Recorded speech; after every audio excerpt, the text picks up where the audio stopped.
Hello and welcome to Learning with Lilith, and Happy New Year. Again, today I just wanted to touch base with you, show you some new things you might not have known, especially about Zoom.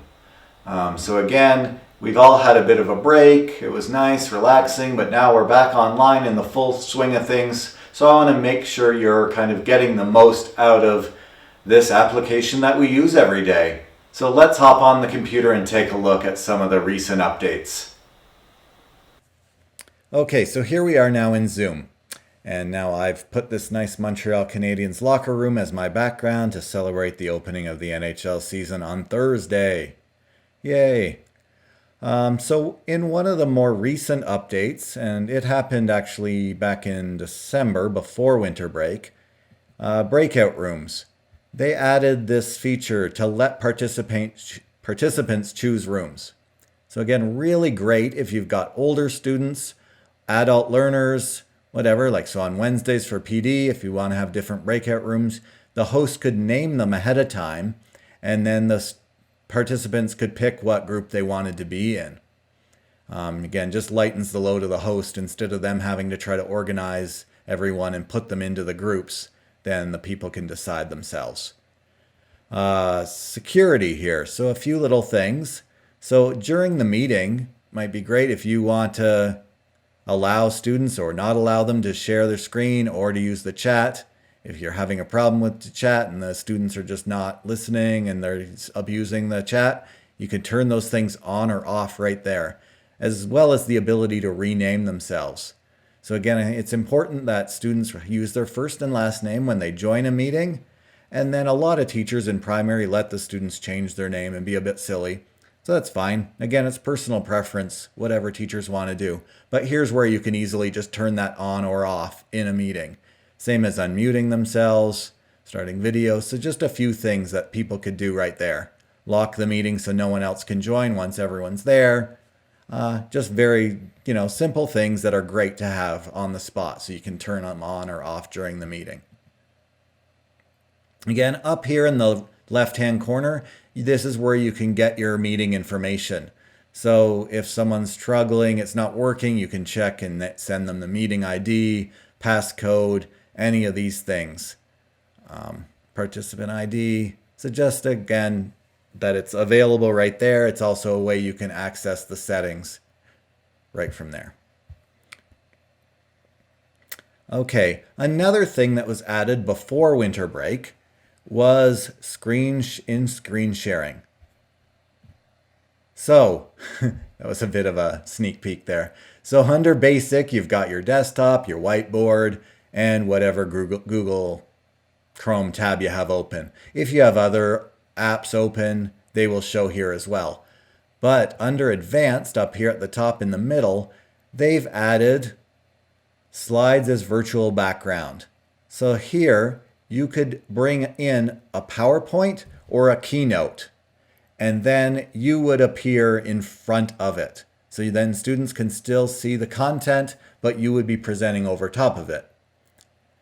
Again, so that only works if it's locally on your computer, so it doesn't work for Google Slides. What you'd have to do with a Google Slide presentation is download it, so turn it into a PowerPoint and then open it. So if I click on share, it's going to go here to my desktop, and look at that. It's the only thing I have is a sample PowerPoint that I want to open.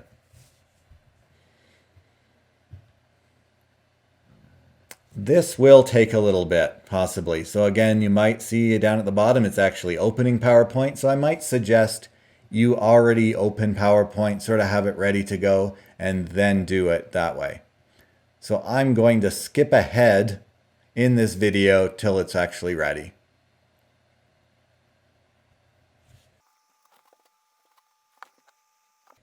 So there's PowerPoint bouncing up and down, saying it had opened that. So it's still preparing the slides.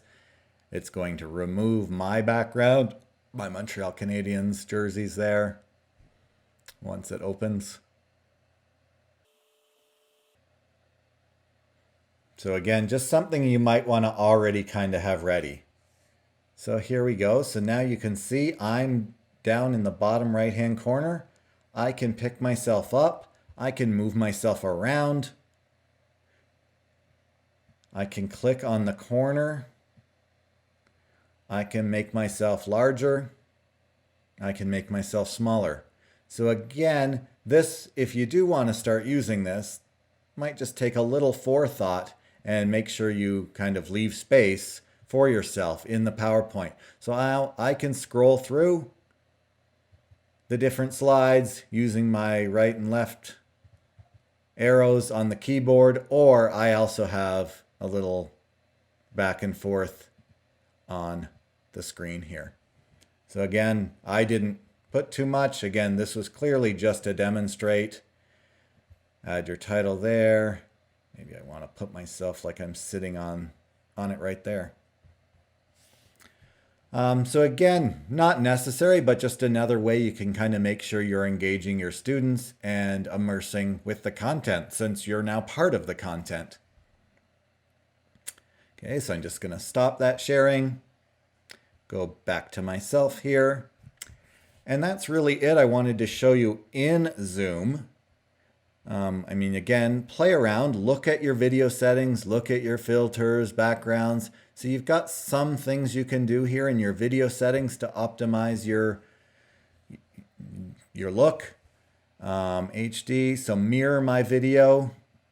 See, it switches for me so that the jerseys are backwards. And then now I know my right hand is showing as my left hand on screen or not. Up to you how you want to do it.